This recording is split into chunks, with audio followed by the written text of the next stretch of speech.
नमस्कार प्यारे बच्चों। काफ़ी दिनों के बाद ये वीडियो मैं बना रहा हूँ। पिछले वीडियो में हम क्वेश्चन नंबर 1 और 2 हम सॉल्व कर चुके हैं। इस पार्ट में हम क्वेश्चन 3 और 4 सॉल्व करेंगे। जैसा कि आप देख पा रहे हो, क्वेश्चन नंबर 3 में लिख रहा है कि निम्न रैखिक समीकरण युग्मों को प्रतिस्थापन एवं वज्रगुण विधि, यानी दोनों विधियों से आपको इसे हल करना है और आपको ये बताना है कि कौन सी विधि आपको उपयुक्त लगी। तो जाहिर सी बात है कि कई प्रतिस्थापन कहेंगे, गुणन कहेंगे, जिसमें ज्यादा अभ्यास है उसको वो विधि उपयुक्त लगेगी। तो देखो, मैंने ये दोनों समीकरण लिख दिए, समीकरण 1 और 2। अब इसे सबसे पहले मैं प्रतिस्थापन विधि से हल करूंगा। तो मैं यहां लिख देता हूं प्रतिस्थापन विधि। तो सबसे पहले प्रतिस्थापन विधि में हम कोई भी समीकरण ले लेंगे, चाहे समीकरण 1 ले लो चाहे समीकरण 2 लो। तो मैं समीकरण 1 को लेकर हल कर रहा हूं। यहां लिख देता हूं मैं समीकरण 1 से।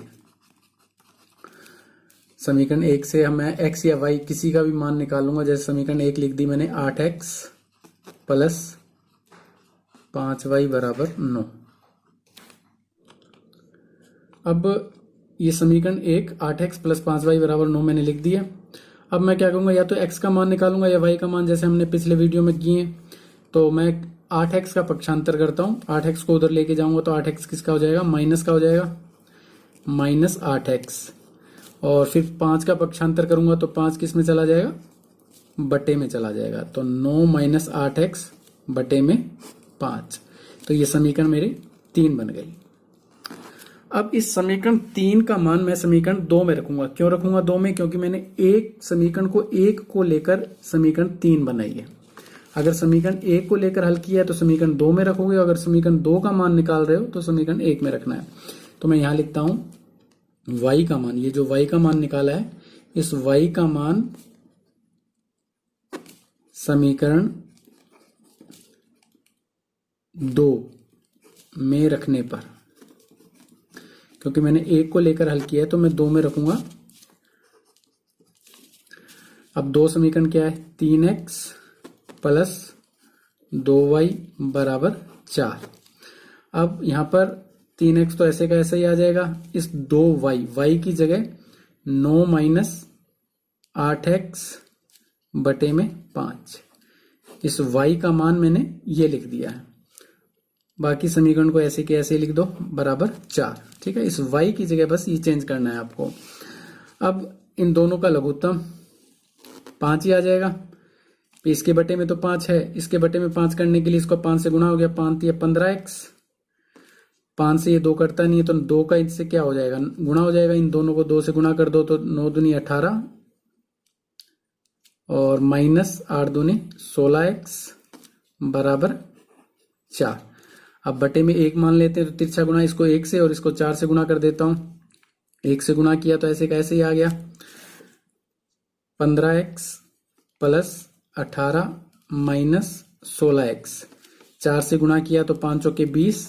अब पक्षांतर करूंगा, x वाले अलग और बिना x, 15x और 16x कितने हो गए, माइनस के 1x। और 18 को इधर ले आया तो माइनस का 18 माइनस x, 20 में से 18 गए, माइनस के प्लस के 2। अब ये माइनस का x है, इस माइनस को हटाने के लिए इसे दोनों को किससे गुणा कर दूंगा, माइनस से। ये माइनस माइनस क्या हो गया, प्लस, और ये माइनस का 2। तो x का मान माइनस 2 आ गया। अब इस x का मान हम किस में रखेंगे, x का मान समीकरण 3 में रखने पर, किसी में भी रख दो, 1 2 3, तो मैं 3 में रख रहा हूं ताकि y का मान आ जाए।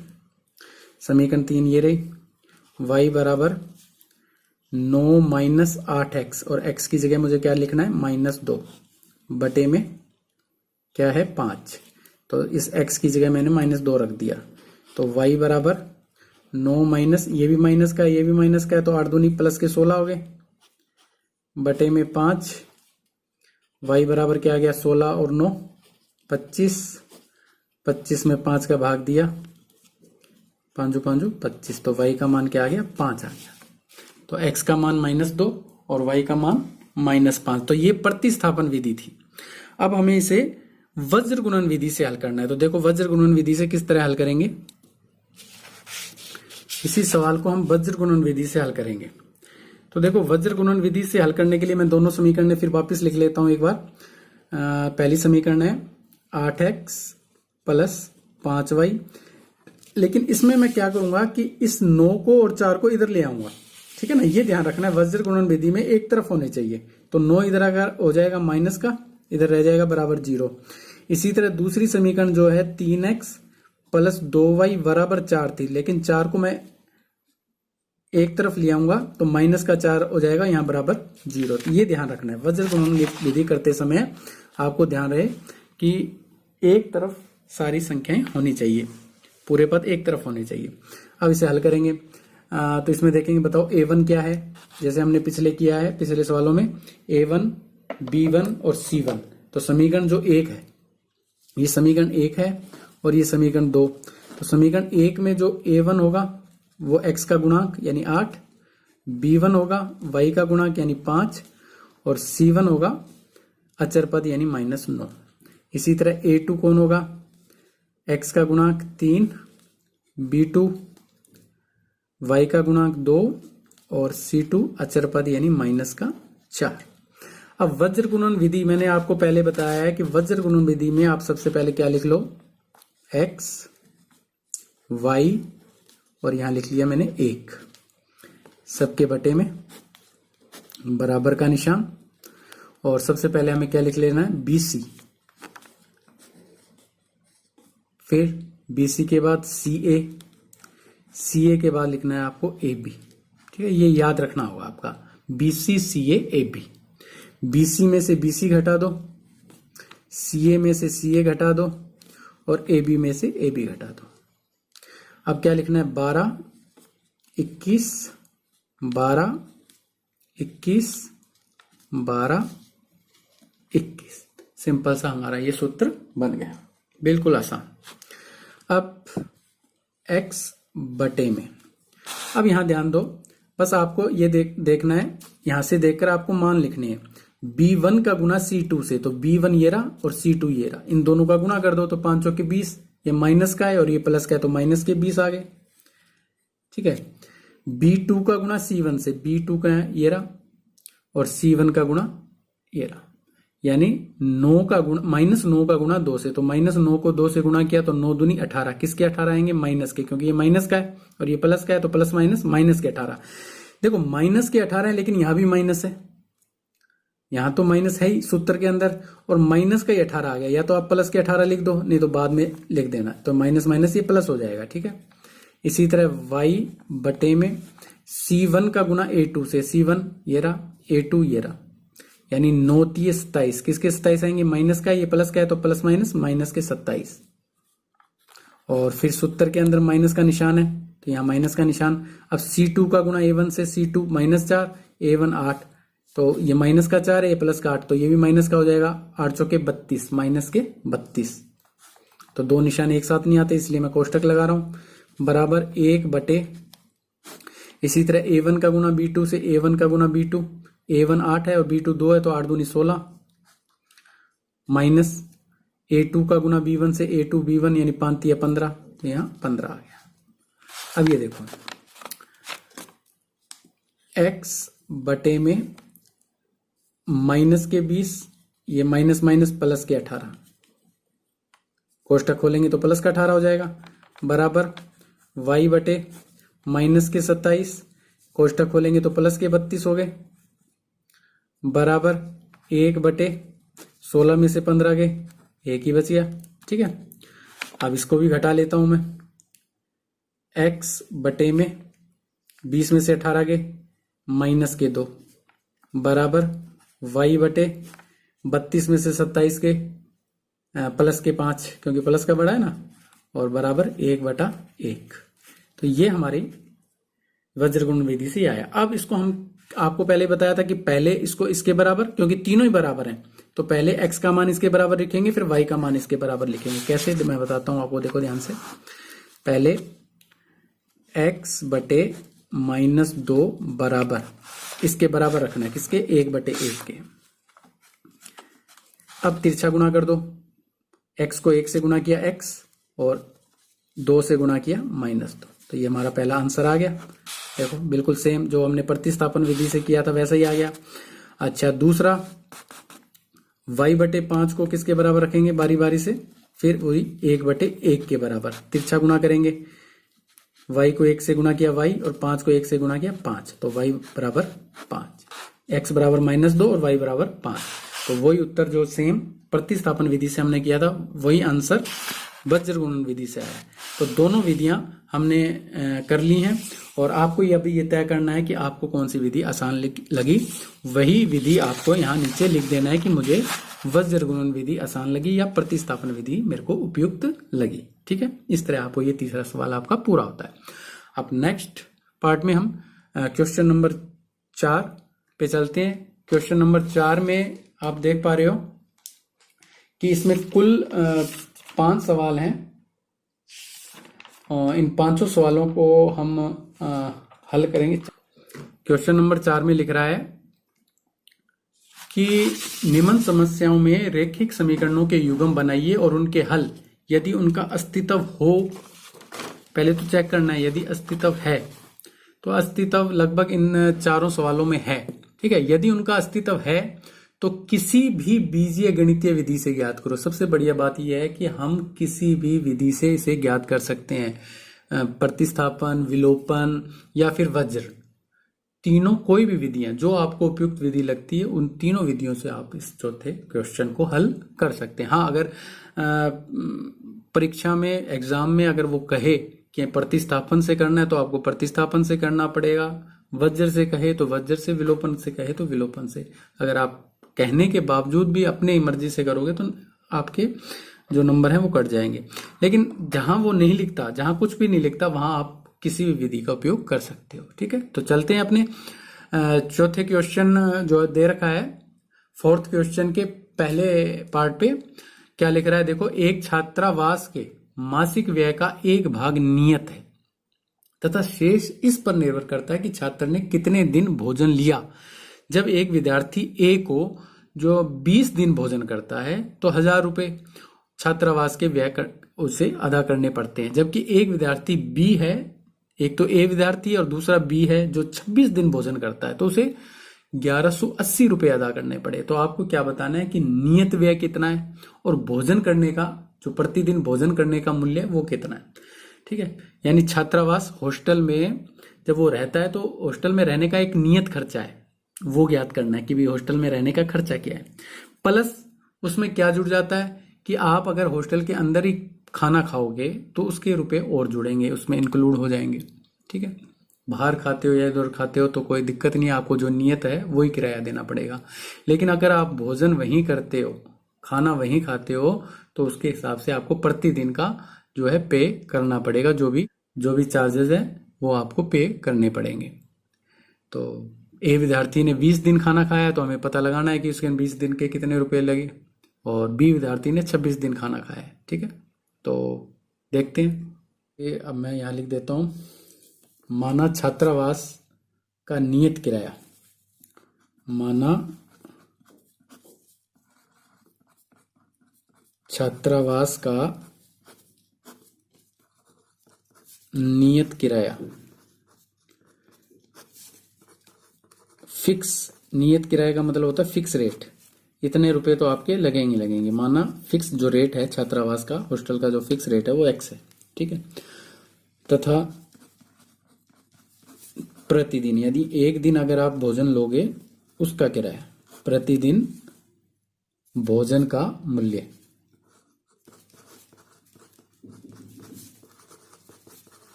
यानी एक दिन भोजन आप करोगे तो उसके 22 रुपए आपको एक्स्ट्रा पे करने पड़ेंगे। ठीक है, अब पहली शर्त जो वो कह रहा है कि उसने 20 दिन जो ए विद्यार्थी था उसने 20 दिन भोजन किए, तो मैं यहां लिखता हूं प्रथम शर्तानुसार, प्रथम शर्तानुसार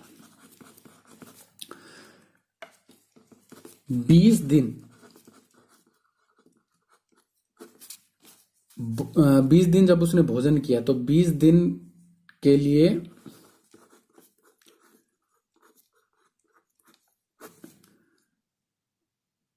उसे कुल 20 दिन भोजन किया तो उसे कुल 1000 रुपये पे करने पड़े। तो 20 दिन के लिए बराबर 1000 रुपये। ठीक है, अब देखो x रुपये तो उसे देने ही देने पड़ते हैं। x तो एक नियत किराया है, x रुपये तो उसका नियत किराया x है। वो तो आप भोजन करो या ना करो, आपको x रुपये यानी छात्रावास में रहने का किराया आपको देना ही पड़ेगा। प्लस एक दिन अगर आपने भोजन किया तो y रुपये, 2 दिन किया तो 2y, 3 दिन किया तो 3y, लेकिन 20 दिन भोजन किया है तो 20y पे और करने पड़ेंगे। यानी x नियत किराया और भोजन का किराया दोनों मिलाकर उसने उसको 1000 रुपये पे की। तो x प्लस 20y बराबर 1000। ये समीकरण 1 हमारी बन गई इससे। ठीक है, अब जो द्वितीय शर्त है, द्वितीय शर्तानुसार ये तो ए विद्यार्थी था और बी विद्यार्थी जो था उसने 26 दिन भोजन किया। तो 26 दिन के लिए कितने रुपए दे रहा है? 1180 रुपए। एक्स तो उसे पे करने ही करने हैं। ठीक है, 26 दिन भोजन किया तो 26y दोनों मिलाकर 1180। ये समीकरण हमारी दूसरी बन गई। समीकरण 1 और 2 बन गई।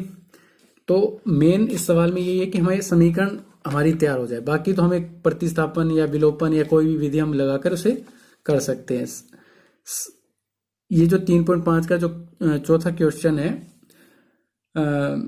3.5 का जो फोर्थ क्वेश्चन है, उसमें जितने भी पांचों सवाल हैं उसमें हमें समीकरण अगर हम बना लेते हैं तो आगे सवाल आसान है, क्योंकि आगे हमें प्रतिस्थापन, विलोपन या वजन तीनों किसी भी विधि से करना है।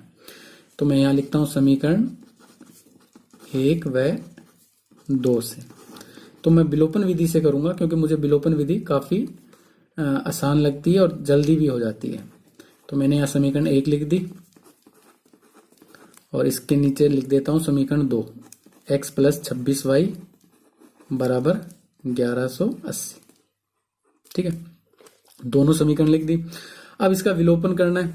विलोपन करना है तो देखो x और x ये दोनों सेम है, इन्हीं का विलोपन होगा, लेकिन ये दोनों निशान चिन्ह भी इनके एक जैसे, ये भी प्लस का ये भी प्लस का है। तो निशान चेंज करने के लिए क्या लिखूंगा मैं यहाँ पे? घटाने पर।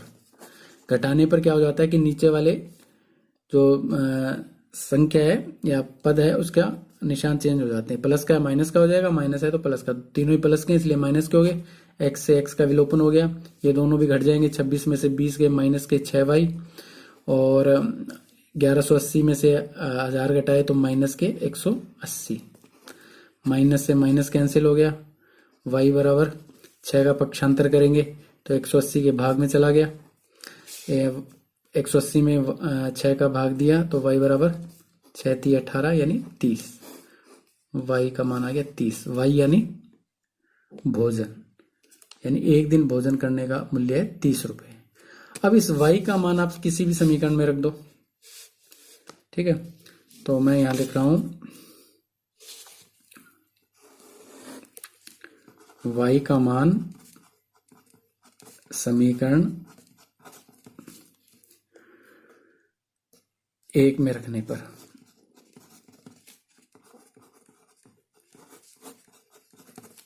समीकरण 1 क्या है? x प्लस 20y बराबर 1000।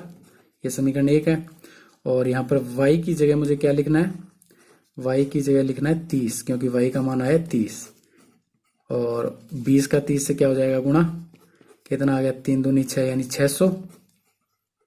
600 का पक्षांतर करेंगे तो 1000 में से 600 गए, x का मान क्या आ गया? 400। तो नियत किराया 400 रुपये और जो भोजन का अतिरिक्त भोजन का जो किराया है वो 30 रुपये। ठीक है, तो इस तरह ये हमारा क्वेश्चन नंबर 4 का फर्स्ट पार्ट पूरा होता है। अब हम सेकंड सवाल की तरफ चलते हैं। अब हम सेकंड क्वेश्चन की तरफ चलते हैं। सेकंड क्वेश्चन में देखो क्या लिखा हुआ है। एक भिन्न 1/3 हो जाती है जब उसके अंश में से 1 घटाया जाता है, और वह 1/4 हो जाती है जब हर में 8 जोड़ दिया जाता है। तो वह भिन्न ज्ञात करो। तो ऐसा सवाल हम पहले भी कर चुके हैं, तो आसान सवाल है, बिल्कुल कोई दिक्कत नहीं आएगी इस सवाल में।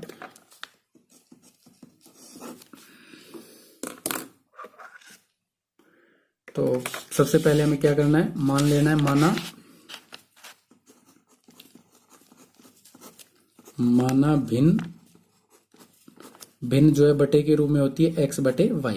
ठीक है, ऊपर वाला क्या कहलाता है, अंश, और नीचे वाला क्या कहलाता है, हर। ठीक है, ये ध्यान रखना है। तो हमने भिन्न क्या मान ली, माना भिन्न x/y है। अब यहां लिखते हैं प्रथम शर्तानुसार। प्रथम शर्त में कह रहा है कि अगर हम अंश में से 1 घटा दें, तो यहां लिखता हूं मैं प्रथम शर्तानुसार, यदि अंश में से 1 घटा दे, हर को वैसे का वैसे लिखना है। अगर अंश में से 1 घटा दें तो वो भिन्न 1/3 के रूप में हो जाती है। तो मैंने लिख दिया 1/3 के रूप में प्रथम शर्त से। अब तिरछा गुणा कर दो, इसको 3 से और इसको 1 से। तो यह 3 से गुणा किया तो 3x माइनस 3 एकम 3, और इसको y को 1 से गुणा किया तो y एकम y को इधर ले आए, 3x माइनस y बराबर 3 इधर आ गया तो प्लस का हो जाएगा। ये समीकरण हो गई 1। ठीक है, पहली शर्त हो गई। अच्छा, अब यहां लिखता हूं मैं द्वितीय शर्तानुसार। द्वितीय शर्तानुसार देखो, दूसरी शर्त में वो क्या कह रहा है कि यदि भिन्न हर में 8 जोड़ दें। अब की बार अंश को नहीं छेड़ना, इसमें तो हर को नहीं छेड़ा था, अंश हर में कुछ नहीं किया था, हमने सिर्फ अंश में से 1 घटाए थे। इसमें हमें हर में जोड़ना है। कितने जोड़ने हैं, हर में जोड़ने में 8। कह रहा है कि हर में अगर 8 जोड़ दिए जाएं तो वह भिन्न क्या हो जाती है, किस रूप में हो जाती है, 1/4। तो यहां लिख देता हूं 1/4 के रूप में हो जाती है। तिरछा गुणा, x को 4 से गुणा किया 4x, और इसको 1 से गुणा किया तो y प्लस 8 ऐसे का ऐसे आ जाएगा। y को इधर ले आया, 4x माइनस y बराबर 8। y इधर आकर माइनस का हो गया, ये समीकरण होगी 2। ठीक है, तो हमारे पास समीकरण 1 और 2 दोनों ही बन गई हैं। अब वही विलोपन विधि जो कि बिल्कुल आसान है, मैं यहाँ लिखता हूं समीकरण 1 व 2 से। पहले समीकरण 1 को लिख लेता हूं यहाँ पे, x माइनस वाई बराबर 3, और इसके नीचे समीकरण 2 को लिख लेता हूं 4x माइनस वाई बराबर 8। अब विलोपन करना है। विलोपन किसका होगा, y का, क्योंकि दोनों सेम है, दोनों का गुणांक सेम है, लेकिन दोनों का चिन्ह भी एक जैसा है। तो दोनों का चिन्ह अलग अलग करने के लिए मैं यहाँ क्या लिखूंगा, घटाने पर। और दोनों के चिन्ह अलग अलग होते हैं तो सिर्फ जोड़ने पर लिख दूंगा, क्योंकि वो कट ही जाएंगे। ये माइनस का हो गया, ये प्लस का, ये माइनस का, तो ये घट गए, अलग अलग चिन्ह हो गए।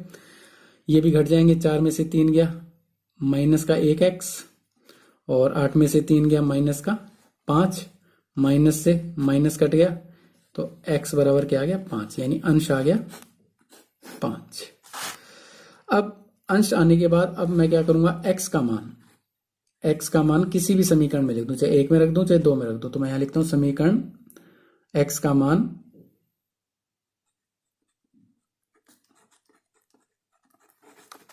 समीकरण 1 में रखने पर।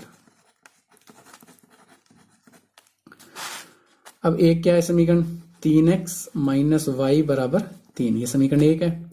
और यहाँ x का मान कितना आया है, 5, तो यहाँ x की जगह 5 लिख दिया, माइनस वाई बराबर 3, 5 दिया 15, माइनस वाई बराबर 3। 15 का पक्षांतर करूंगा तो 15 3 के पास जाकर किसका हो जाएगा, माइनस का। तो 15 में से 3 गए, माइनस के 12, माइनस से माइनस कैंसिल हो गया, y बराबर क्या आ गया, 12। तो हर आ गया हमारे पास 12। ठीक है, तो भिन्न क्या होगी, आंसर जो हमारा होगा वो क्या होगा, क्योंकि भिन्न हमने x बटे वाई के रूप में मानी थी, और x क्या है 5 और y क्या है 12, तो 5/12 हमारा ये आंसर होगा। ठीक है, ये हमारा आंसर आएगा 5/12। तो इस तरह ये क्वेश्चन नंबर 4 का दूसरा पार्ट पूरा हो गया। अब हम तीसरे सवाल की ओर चलते हैं। देखो तीसरा सवाल क्या है।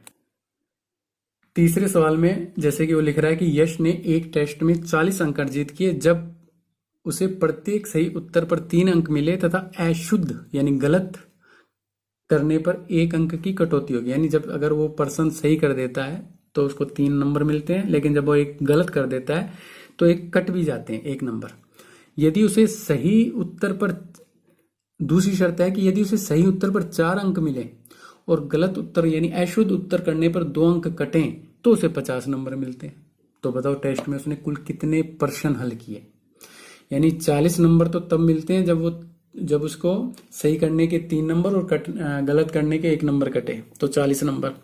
और दूसरी शर्त में अगर वो उसे सही करने के 4 नंबर मिले और गलत करने के 2 नंबर मिले तो उसे 50 अंक मिलते हैं। तो बताओ टेस्ट में कुल कितने प्रश्न उसने हल किए।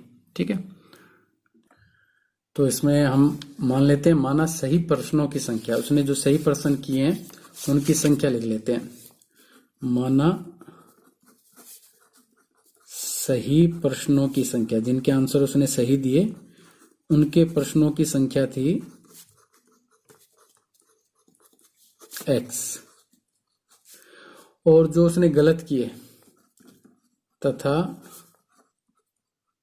गलत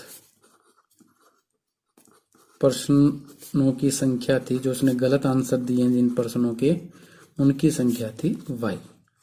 ठीक है, अब अगर सही प्रश्नों की संख्या x थी और गलत प्रश्नों की संख्या y थी तो कुल प्रश्न कितने हो गए? कुल प्रश्न हो गए, जो उसने हमें क्वेश्चन में भी पूछा है कि कुल प्रश्नों की संख्या कितनी है, तो x प्लस वाई।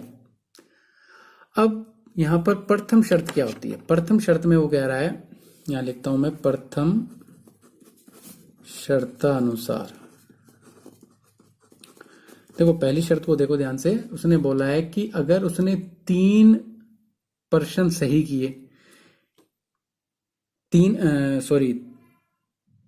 अगर प्रश्न सही करने के 3 नंबर मिलते हैं तो उसने कितने सही प्रश्न किए? उसने x प्रश्न सही किए हैं, एक प्रश्न के 3 नंबर मिलते हैं, तो x प्रश्न के कितने मिलेंगे? 3x। ठीक है, 3 का गुणा हो गया x से, क्योंकि उस एक प्रश्न के 3 नंबर मिलते हैं। उसने x प्रश्न सही किए हैं तो x का 3 से गुणा हो गया 3x, और गलत प्रश्न करने का 1 नंबर कटता है तो 1 को y से गुणा करेंगे तो 1y, तो 1y बराबर कितने नंबर मिले उसे? 40। ये समीकरण 1 हो गई। ठीक है, ये समझ में आया? भी उसने मान लिया उसने 10 प्रश्न की, कुल 10 प्रश्न किए हैं। ठीक है, 10 में से उसने 6 प्रश्न सही किए हैं, 10 में से 6 प्रश्न सही किए हैं तो 6 तिया, यानी एक प्रश्न सही करने के 3 नंबर मिलते हैं, तो उसने 6 प्रश्न सही किए हैं तो 6 तिया 18 नंबर। और बाकी क्या बचे? 4 प्रश्न। 4 प्रश्न उसने गलत किए हैं तो 4 प्रश्न करने का एक प्रश्न गलत करता है तो 1 नंबर कटता है, तो 4 प्रश्न गलत किए तो 4 एकम 4 प्रश्न, 4 नंबर उसके कट जाएंगे। तो 18 में से 4 नंबर उसके कट जाएंगे तो 14 नंबर उसे मिलेंगे। ठीक है ना, इसी तरह इसको किया है। इसमें कहा है कि अगर उसे 40 नंबर मिले हैं तो कितने प्रश्न सही किए और कितने गलत किए हैं। यहाँ पे देखो, अगर उसे 14 नंबर मिले हैं और कुल प्रश्न उसने कितने किए हैं? 10, उसमें से 6 सही किए और 4 गलत किए, तो सही करने के 3 नंबर मिलते हैं तो 6 × 18 नंबर मिल गए, और गलत करने का 1 नंबर कटता है तो 4 प्रश्न गलत किए तो 4 एकम 4, 4 नंबर कट गए, तो 18 में से 4 यानी 14 नंबर मिले।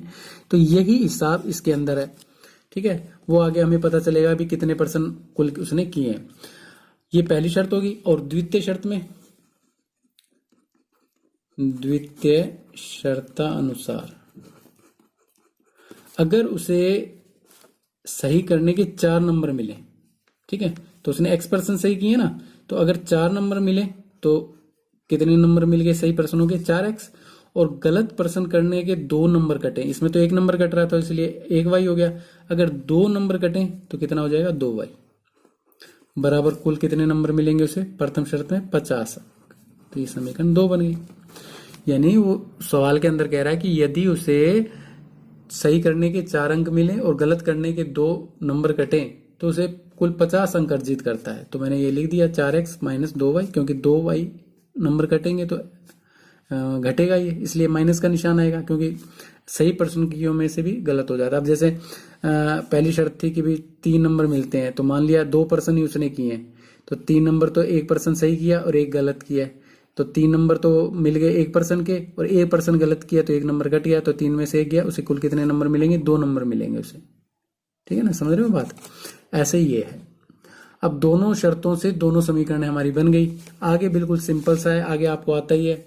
समीकरण 1 व 2 से वही विलोपन विधि करेंगे। अब देखो यहां पर समीकरण 1 लिख देता हूं मैं,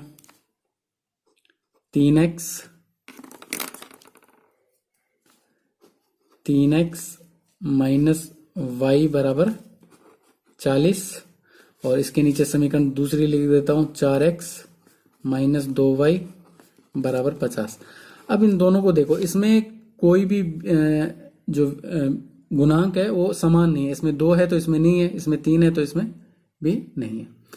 तो आपको ऐसी कोई संख्या ढूंढनी है कि दोनों का गुणांक बराबर आ जाए, या फिर आप ऐसे भी कर सकते हो। देखो ये तीनों किससे कट रहे हैं, यहां मैं लिख देता हूं या तो आप इसको गुणा कर दो 2 से, तो ये बराबर हो जाएगा 3 दूनी 6, 2 एकम 2, 40 दूना 80। समीकरण 1 को 2 से गुणा कर दो तो ये दोनों बराबर हो जाएंगे, है ना। 2y घटाने पर निशान चेंज हो जाएंगे, 2y से 2y का विलोपन हो जाएगा। या फिर इसको सरल कर दो, देखो ये तीनों ही 2 के पहाड़े से कट रहे हैं, तो 2 दूनी 4, 2 एकम 2 और 25 दूना 50, यानी ये तीनों ही 2 के पहाड़े से कट गए। तो समीकरण 2 इसको ना देकर हम समीकरण 2 इसको दे देंगे। समझ में आ रही है बात? भी इसको सरल कर लिया, इस समीकरण को मैंने सरल कर लिया, क्योंकि ये तीनों ही 2 के पहाड़े से कट रहे हैं, तो तीनों को 2 के पहाड़े से काट कर मैंने इसे सरल कर लिया। अब ये समीकरण ना लिखकर अब मैं ये लिखूंगा, इस 4x की जगह क्या लिखूंगा? 2x, ठीक है। और इस 2y की जगह क्या लिखूंगा? माइनस का y, और इस 50 की जगह क्या लिख दूंगा? 25। बस अब ये दोनों एक जैसे सेम हो गए, ठीक है। दोनों को किसी भी तरीके से आप कर सकते हो। अब विलोपन कर दो इसका। क्या करोगे विलोपन? घटाने पर क्यों? क्योंकि दोनों के चिन्ह एक जैसे हैं। ये भी माइनस का है, ये भी माइनस का है, तो घटाने पर ये प्लस का हो गया, ये माइनस का हो गया, ये भी माइनस का हो गया। y का y से विलोपन हो गया, 3 में से 2 गए 1x, और 40 में से 25 गए 15 प्लस के, तो हमारा एक आंसर तो आ गया, x बराबर क्या आ गया? 15। यानी उसने सही जो परसेंट किए थे वो 15% सही किए थे। अब x का मान समीकरण चाहे 1 में रख दो चाहे 2 में रख दो, मैं 2 में रख रहा हूं अब की बार। 2 में रखने पर तो दूसरी समीकरण क्या है? ये रही 2x माइनस वाई बराबर 25, और x का मान मैंने क्या निकाला है? x का मान निकाला है 15, तो x की जगह 15 माइनस वाई बराबर 25, 15 दूना 30 माइनस वाई बराबर 25। 30 का पक्षांतर कर दूंगा, 30 उधर जाकर किसका हो जाएगा? माइनस का। 25 में से 30 गए, माइनस के 5, माइनस से माइनस कैंसिल हो गया, y बराबर क्या आ गया? 5। यानी उसने गलत जो प्रश्न किए हैं वो किए हैं 5, और जो सही आंसर किए हैं वो किए हैं 15। ठीक है, तो पहली शर्त को पूरी कर रहे हैं ना। देखो 15 × 45, यानी 1% सही करने के 3 नंबर मिलते हैं, तो 15% सही किए तो ये 45 नंबर मिल गए, और गलत करने का 1 नंबर कटता है, तो कुल कितने नंबर कट गए? 5 गलत किए ना, तो 5 नंबर कट गए। 45 तो नंबर मिले, 5 कट गए, तो 45 में से 5 गए 40। तो पहली शर्त पूरी हो गई। दूसरी शर्त में था कि गलत करने के सही करने के 4 नंबर मिलते हैं और गलत करने के 2 नंबर कटते हैं, तो 4 के हिसाब से 15 चौके 60 नंबर मिल गए। 15% सही किए हैं तो 4 के हिसाब से 60 नंबर मिलेंगे, और 5 के हिसाब से उसके कितने कट जाएंगे? 5 दूनी 10 नंबर कट जाएंगे, तो 60 में से 10 गए 50। तो दोनों शर्तों को पूरी कर रहा है, तो x का मान यानी सही पर्सन उसने किए हैं 15 और गलत पर्सन किए हैं 5। तो ये हमारा क्वेश्चन नंबर 4 का 3rd पार्ट पूरा हुआ। अब इसी का जो अगला क्वेश्चन है 4th नंबर, वो उसको देखते हैं। देखो ध्यान से, इसमें दे रखा है कि एक राजमार्ग पर 2 स्थान A और B हैं जो 100 किलोमीटर की दूरी पर हैं। एक कार A से तथा दूसरी कार B से एक ही समय चलना प्रारंभ करती है। यदि कार भिन्न भिन्न चालों से एक ही दिशा में एक ही ओर चले, भी एक तो 100 किलोमीटर आगे खड़ी है उससे कार, और वो एक ही दिशा में चले, तो जब चलना प्रारंभ करती है तो उन दोनों के बीच में 100 किलोमीटर की दूरी है। लेकिन 5 घंटे जब चलती है तो वो कार एक दूसरे को मिल जाती है। ठीक है। लेकिन अगर विपरीत दिशा में चले तो वो 1 घंटे पश्चात एक दूसरे को मिल जाती है। अगर एक ही दिशा में चले तो 5 घंटे बाद एक दूसरे से मिलती हैं, लेकिन अगर विपरीत दिशा में चले यानी आमने सामने होकर चले तो वो 1 घंटे बाद एक दूसरे से मिलती हैं। तो दोनों कारों की अपने को चाल याद करनी है, ठीक है। तो सबसे पहले मैं आपको थोड़ा सा समझा देता हूं इसमें, ठीक है ना, फिर अच्छी तरह से समझ में आएगा। 4th पार्ट है इसका। देखो इसके अंदर वो क्या कह रहा है कि 2 कारें, मान लिया एक ए स्थान है और एक बी स्थान है। ए और बी के बीच की दूरी कह रहा है कि 100 किलोमीटर है, ठीक है। पहली शर्त में क्या कह रहा है कि एक ही स्थान से एक ही दिशा में ये भी कार इस तरफ चल रही है और ये यहां से इसी तरफ चल रही है, ये भी इसी तरफ और ये भी एक ही दिशा में चल रही है। और अगर एक ही दिशा में चले, दोनों कारें स्टार्ट हो एक ही समय पर और एक ही दिशा में, जिस समय ये चालू हुई है उसी समय ये स्टार्ट हो जाए। जब दोनों एक ही समय पर चलना प्रारंभ कर दे तो ये वाली कार इस वाली कार को आगे जाकर 5 घंटे बाद एक दूसरे पकड़ लेती है, यानी मिल जाती है दोनों कारें। इसका मतलब ये कार तेज चल रही है, ये धीरे चल रही है, 5 घंटे बाद एक दूसरे को पकड़ लेगी, ठीक है। पहली शर्त तो ये है। दूसरी शर्त क्या है? दूसरी शर्त है कि दोनों की दूरी तो है ही 100 किलोमीटर, लेकिन अब की बार वो किस तरह चलती हैं, ए और बी, कि दोनों विपरीत दिशा में, ये इस ओर तो ये भी इस ओर, एक दूसरे की ओर चलती हैं। ये तो एक ही दिशा में चल रही है तो 5 घंटे बाद मिल रही है। ये जब एक ही ओर चलती हैं तो यहां जाकर ये 1 घंटे बाद मिल जाती है। तो इन दोनों ने कितनी दूरी तय कर ली? इन दोनों ने कुल मिलाकर 100 किलोमीटर की दूरी तय की, क्योंकि इन दोनों के भी 100 किलोमीटर की दूरी है और 1 घंटे बाद ये दोनों मिल गए, यानी दोनों कारों की दूरियां जोड़ेंगे तो 100 किलोमीटर होगा, है ना। और ये दोनों जो 100 किलोमीटर की दूरी है, ये दोनों जो 100 किलोमीटर की दूरी है, ये 5 घंटे बाद वो जो 100 किलोमीटर की दूरी है वो खत्म कर देते हैं। यानी जब इसने चलना प्रारंभ किया तो इससे ये 5 किलोमीटर आगे था, 100 किलोमीटर आगे था, और 5 घंटे बाद दोनों एक दूसरे से मिल गए। तो इसी शर्त को अपने को ध्यान में रखते हुए ये सवाल हल करना है, ठीक है। तो पहले मैं लिखता हूं, माना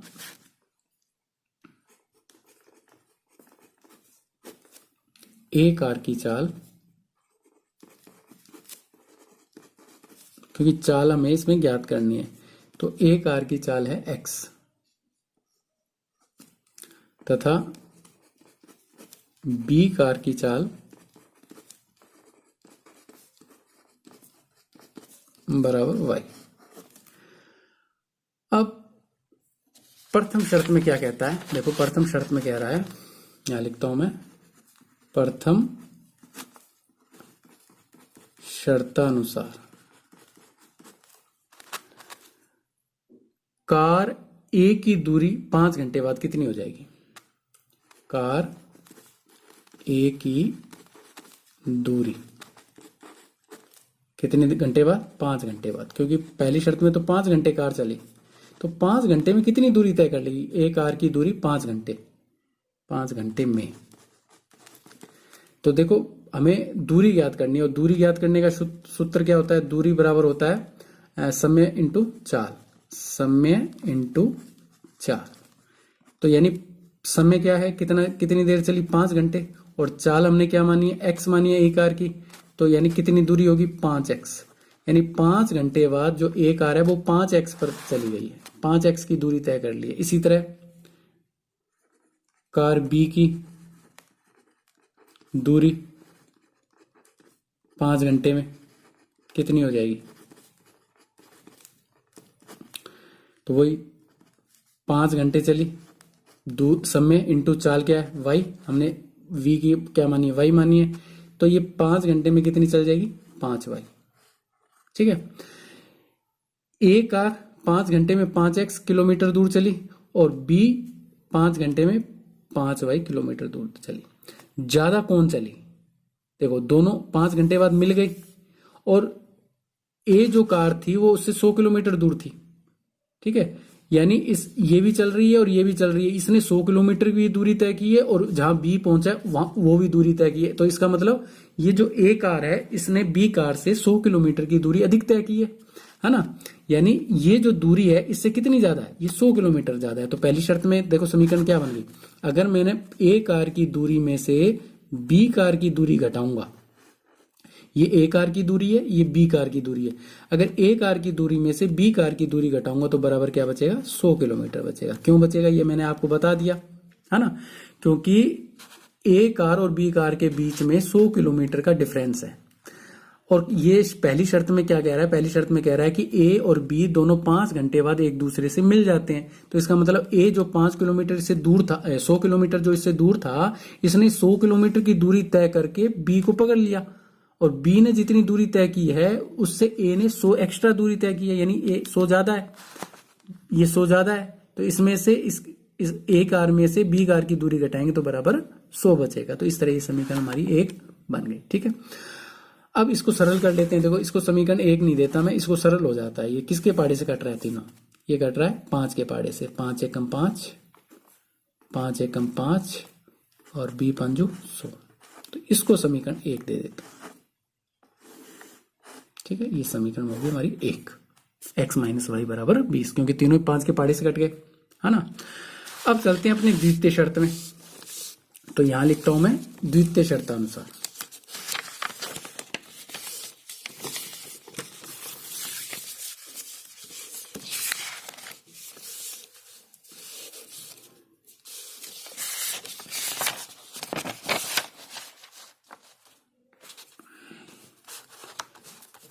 यहां लिखता हूं मैं द्वितीय शर्तानुसार, द्वितीय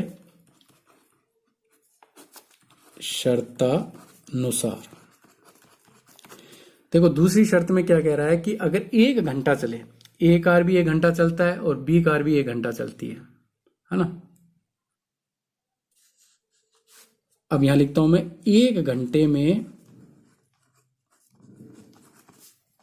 ए कार की दूरी, और दूरी का सूत्र वही होता है चाल गुणा समय। तो समय तो 1 घंटा है और चाल है x, तो 1 को जब x से गुणा करेंगे तो क्या आएगा, 1 को जब x से गुणा करेंगे तो x ही आएगा। इसी तरह 1 घंटे बाद b कार की दूरी, तो b कार यानी y उसकी चाल है, और 1 घंटे चलिए तो कितनी दूरी की तय कर ली, y। अब ये देखो विपरीत दिशा में दूरी तय कर रहे हैं, ये भी इस दिशा में चल रही है, ये कार इस दिशा में चल रही है, तो दोनों एक दूसरे की ओर चल रहे हैं। तो उन दोनों के बीच में 100 किलोमीटर की दूरी है, तो यानी इन दोनों ने कुल मिलाकर कितनी दूरी तय कर ली, 100 किलोमीटर की। इसलिए x की दूरी को और y की दूरी को जब मैं जोड़ूंगा तो बराबर क्या आएगा, 100 आएगा। तो ये समीकरण हमारी बन गई दूसरी। ये समझ में आई बात, क्योंकि 1 घंटे बाद एक दूसरे को ये पकड़ लेते हैं, यही कहा है ना दूसरी शर्त में। दूसरी शर्त में यही कह रहा है कि 1 घंटे बाद एक दूसरे से मिल जाते हैं। 1 घंटे बाद जब एक दूसरे से मिल लेंगे तो 1 घंटे बाद इन दोनों के बीच में 100 किलोमीटर की दूरी थी वो खत्म हो गई, दोनों एक दूसरे को मिल गए। तो इसमें मतलब इन दोनों की जब दूरियां जोड़ेंगे तो क्या आएगा, 100 किलोमीटर होगा, क्योंकि दोनों के बीच डिफरेंस 100 किलोमीटर का है। तो इसलिए समीकरण हमारी पहली और दूसरी बन गई। ठीक है, अब इसको विलोपन विधि से कर लेते हैं। समीकरण एक देखो ये x माइनस वाई बराबर 20, मैं यहां लिख देता हूं समीकरण 1 व 2 से। तो समीकरण 1 क्या है, x माइनस वाई बराबर 100, और समीकरण 2 क्या है, x प्लस वाई बराबर 100। समीकरण 1 है x माइनस वाई बराबर 20, सॉरी कट गया था ना 5 के पहाड़े से, तो 20 है। तो समीकरण 1 है x माइनस वाई बराबर 20, और समीकरण 2 क्या है, x प्लस वाई बराबर 100। अब इसको विलोपन विधि से हल करेंगे जोड़ने पर, क्योंकि दोनों के चिन्ह अलग अलग हैं इसलिए घटाने की जरूरत नहीं है। y से y का विलोपन हो गया, x और x कितने हो गए 2x, और 100 और 20 कितने हो गए 120। 2 का भाग दिया 120 में, क्योंकि बटे में चला जाएगा, 2 भाग में गया, 2 छिके 12 यानी 60। x की जो चाल है 60 किलोमीटर प्रति घंटा है। x कौन है, ए कार की चाल है x किलोमीटर प्रति घंटा। अब x का मान किस में रख दें, x का मान समीकरण 1 में रखने पर, समीकरण 1 क्या है, x माइनस वाई बराबर 20, इसमें x की जगह 60 रख दिया, माइनस वाई बराबर 20, और 60 का पक्षांतर करेंगे माइनस का वाई है, 60 ये भी माइनस का हो गया, तो माइनस वाई बराबर 60 में से 20 गए माइनस के 40, माइनस से माइनस कैंसिल हो गया, तो वाई बराबर 40 किलोमीटर प्रति घंटा।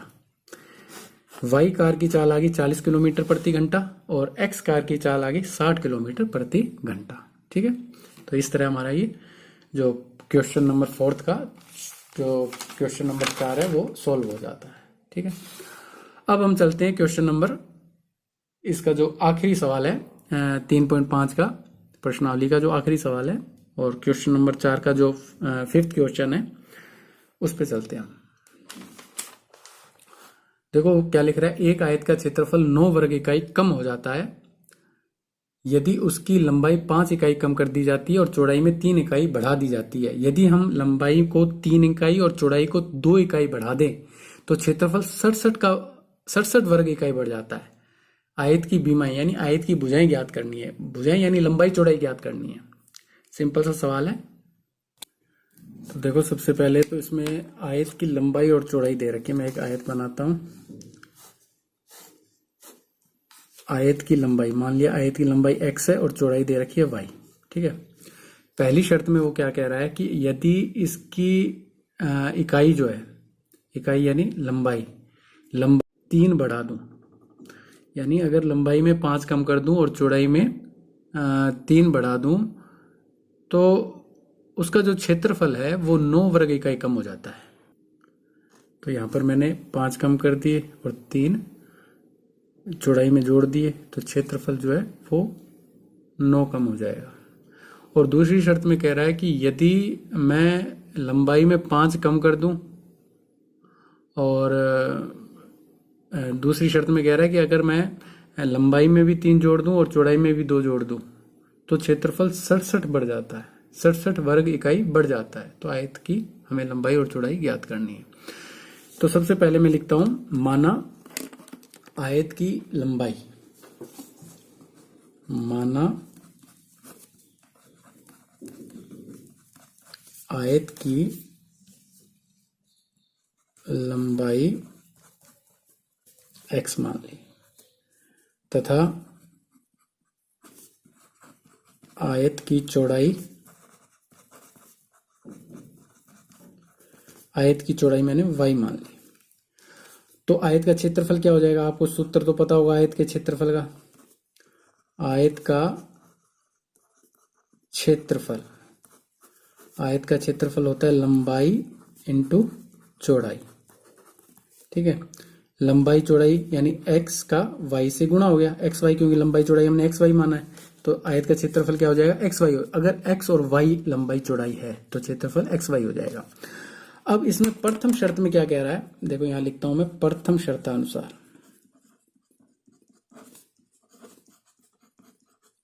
हमें शर्तों का ध्यान रखना है। अगर शर्त हमारे पास हमें पता है तो समीकरण हम आसानी से बना लेंगे। अगर 5 कम कर दूं, लंबाई 5 कम कर दूं, तो लंबाई मैंने x मानी है ना, इसमें 5 कम करना है।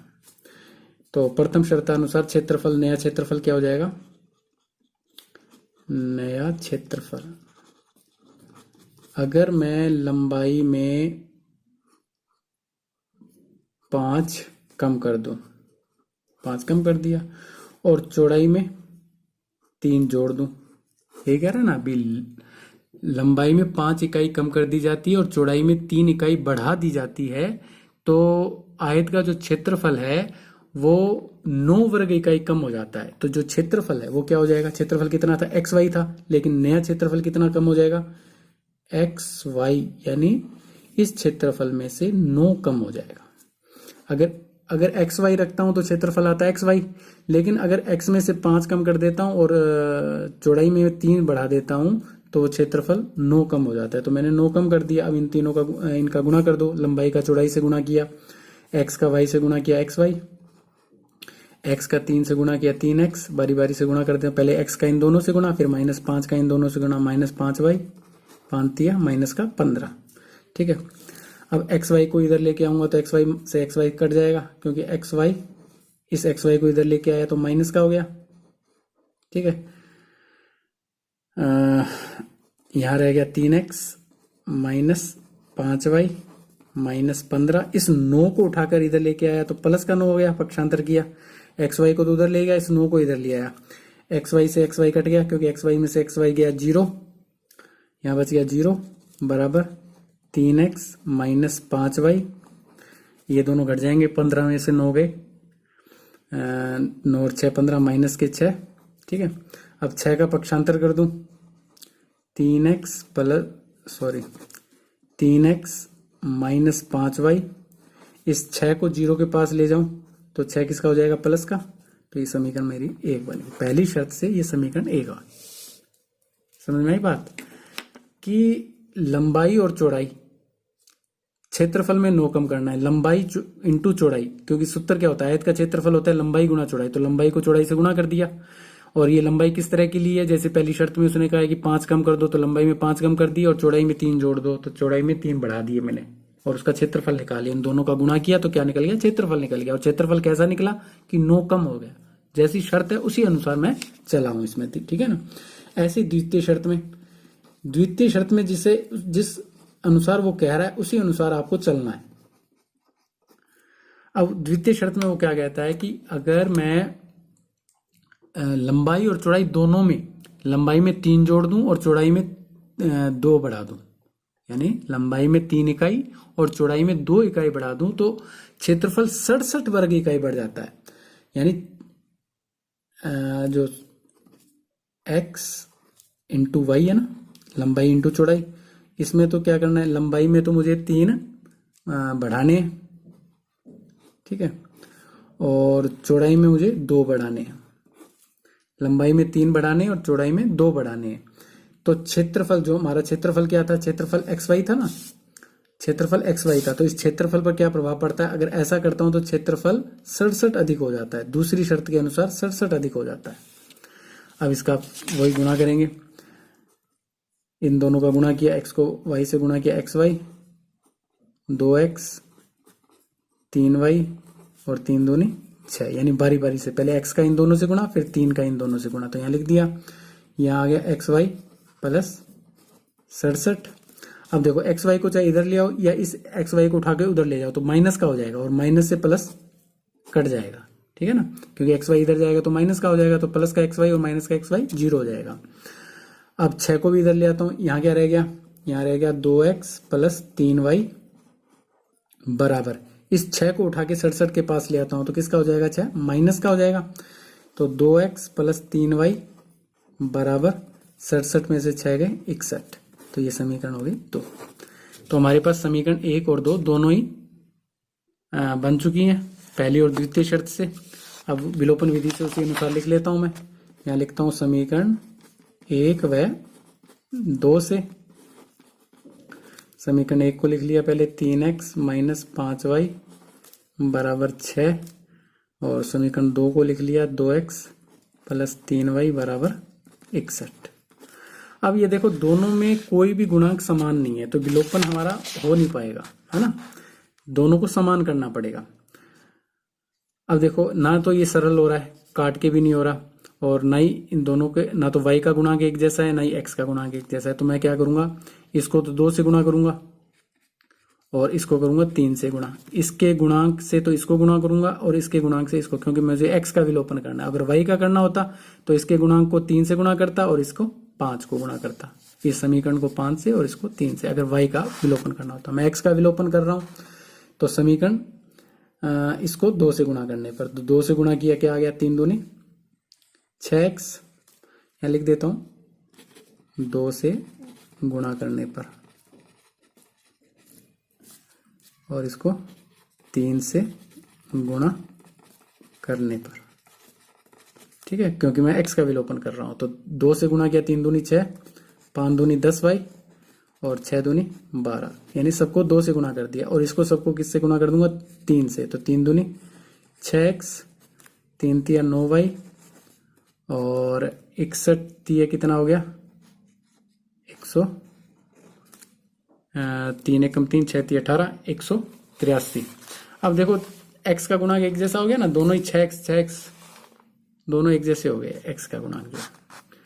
अब लेकिन दोनों का चिन्ह एक जैसा है, तो मैं यहाँ क्या लिखूंगा, घटाने पर, ताकि चिन्ह अलग हो जाए दोनों के। ये प्लस प्लस के हैं, तो अभी ये नीचे वाला किसका हो गया, माइनस का, ये प्लस का और ये भी माइनस का, तो इसका विलोपन हो गया। 10 में से 9 गए, दोनों ही माइनस के हो गए ना,